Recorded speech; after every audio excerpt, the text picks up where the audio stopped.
विदेशी यात्रियों से मिलने वाली प्रमुख जानकारी।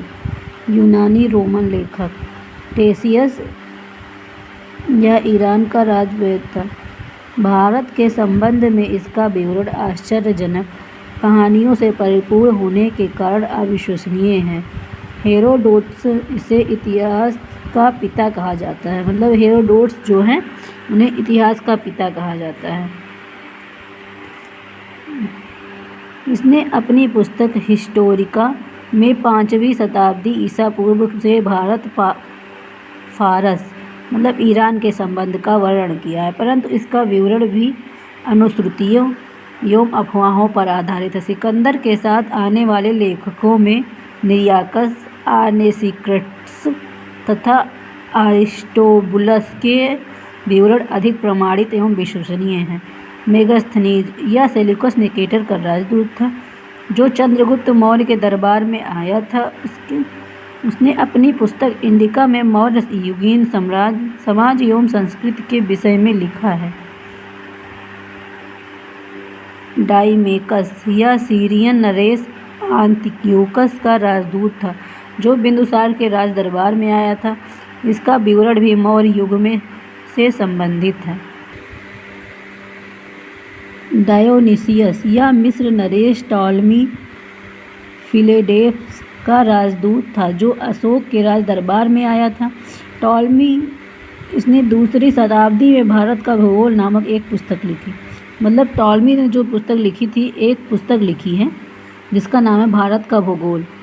प्लिनी इसने प्रथम शताब्दी में नेचुरल हिस्ट्री नामक पुस्तक लिखी। इसमें भारतीय पशुओं, पेड़ पौधों, खनिज पदार्थों आदि के बारे में विवरण मिलता है।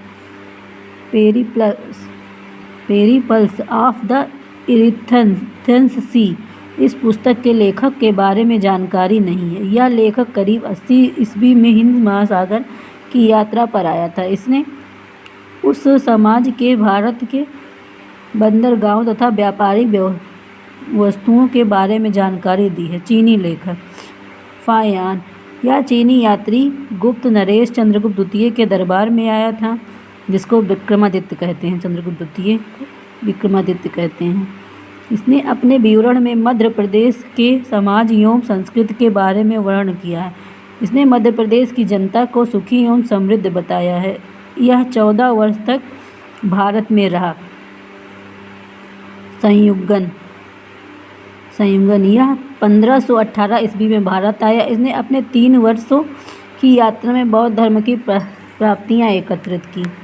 ह्वेनसांग यह हर्षवर्धन के शासनकाल में भारत आया। ह्वेनसांग 629 ईस्वी में चीन से भारतवर्ष के लिए प्रस्थान किया और लगभग 1 वर्ष की यात्रा के बाद सर्वप्रथम वह भारतीय राज्य कपिसा पहुंचा। भारत में 15 वर्षों तक ठहरकर 645 ईस्वी में चीन लौट गया। यह बिहार में नालंदा जिला स्थित नालंदा विश्वविद्यालय में अध्ययन करने तथा भारत से बौद्ध ग्रंथों के एकत्र कर ले जाने के लिए आया था। इसका भ्रमण वृत्तांत सीयूकी नाम से प्रसिद्ध है, जिसमें 138 देशों का विवरण मिलता है। इसने हर्षकालीन समाज एवं राजनीति के बारे में वर्णन किया है। इसके अनुसार सिंध का राजा शूद्र था। ह्वेनसांग ने बुद्ध की प्रतिमा के साथ साथ सूर्य एवं शिव की प्रतिमाओं का भी पूजन किया था। ह्वेनसांग के अध्ययन के समय नालंदा विश्वविद्यालय के कुलपति आचार्य शीलभद्र थे। यह विश्वविद्यालय बौद्ध दर्शन के लिए प्रयुक्त था। इत्सिंग यह 7वीं शताब्दी के अंत में भारत आया था। इसने अपने विवरण में नालंदा विश्वविद्यालय, विक्रमशिला विश्वविद्यालय तथा अपने समय के भारत का वर्णन किया है। अरबी लेखक अल-बरूनी यह महमूद गजनबी के साथ भारत आया था। अल-बरूनी ख्वारिज्म या खीव आधुनिक तुर्कमेनिस्तान का रहने वाला था। अरबी में लिखी गई उसकी कृति किताब उल हिंद या तहकीक ये हिंद भारत की खोज आज भी इतिहासकारों के लिए एक महत्वपूर्ण स्रोत है। यह एक विस्तृत ग्रंथ है जो धर्म एवं दर्शन, त्योहारों, खगोल विज्ञान, कीमियों, रीति रिवाजों तथा प्रथाओं, दार्शनिक जीवन, भार तौल तथा मापन विधियों, मूर्तिकला, कानून, मापतंत्र विज्ञान आदि विषयों के आधार पर 80 अध्यायों में विभाजित है। इसमें राजपूत कालीन समाज, धर्म, रीति रिवाज, राजनीति आदि पर सुंदर प्रकाश डाला गया है। इब्न बतूता, इसके द्वारा अरबी भाषा में लिखा गया यात्रा वृत्तांत, जिसे रेहला कहा जाता है, 14वीं शताब्दी में भारतीय उपमहाद्वीप के सामाजिक एवं सांस्कृतिक जीवन के विषय में बहुत ही प्रचुर तथा सबसे रोचक जानकारियाँ देता है। 1333 ईस्वी में दिल्ली पहुँचने पर उसका विद्वता से प्रभावित होकर सुल्तान मोहम्मद बिन तुगलक ने इसे दिल्ली का काजी या न्यायाधीश नियुक्त किया था। अन्य लेखक, तारानाथ एक तिब्बती लेखक था जो करियूर एवं तंगियूर नामक ग्रंथ की रचना की। इसने भारतीय इतिहास के बारे में जानकारी मिलती है। मार्को पोलो यह 13वीं शताब्दी के अंत में पांड्य देश की यात्रा पर आया था। इसका विवरण पांड्य इतिहास के अध्ययन के लिए उपयोगी है। पुरातत्व संबंधी साक्ष्य से मिलने वाली जानकारी।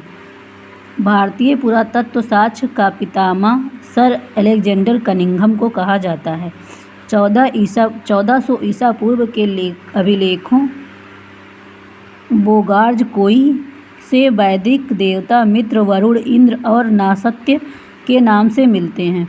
मध्य भारत में भागवत धर्म विकसित होने का प्रमाण यवन राजपूत होलियोडोरस के वेशनगर विदिशा गरुड़ स्तंभ से के लेख से प्राप्त होता है। सर्वप्रथम भारतवर्ष का जिक्र गुवाहाटी गुम्फा अभिलेख में है।